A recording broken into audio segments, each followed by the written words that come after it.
لك شقه مساحه 120 متر 180,000 لو معكش نقصت لك على 4 سنين واستلام فوري بالعفش والاجهزه كمان. الصلاة على النبي يا حاج عبده. عيش وعيشونا الروعة معاك. دي؟ ده احلى عيش. تمشي معاك سكني وتمشي معاك مصيف كمان. طب شايف البحر يا حاج عبده؟ البحر يا ابني بايدك اهو. فين يا سيد؟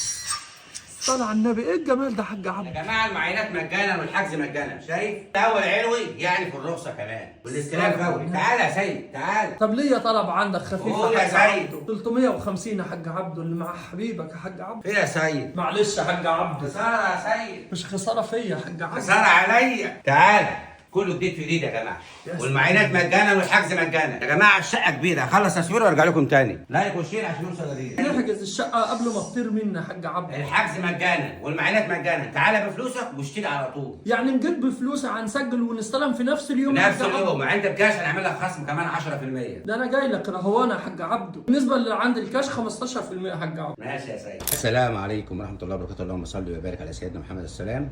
من اجمل شيء هو صلاه النبي. تمشي معاك سكني وتمشي معاك مصيف كمان. جايبه البحر والدور الاول علوي، حاجه جميله جدا، هتاخدها زي ما هي كده بعفشها. يا جماعه العقار ما بيخسرش، العقارات كل يوم في الزياده. النهارده لو معاك 350 و 370 وحاططهم في الدولاب ومستني يوم ب 400، انت كده بتهزر. الحياه صعبه، تسحب منهم 10 في 20 تفاجأ مفيش غير الاستيك ده لو طلته. لو حاطهم في عقار انت كده بتحافظ على اولادك.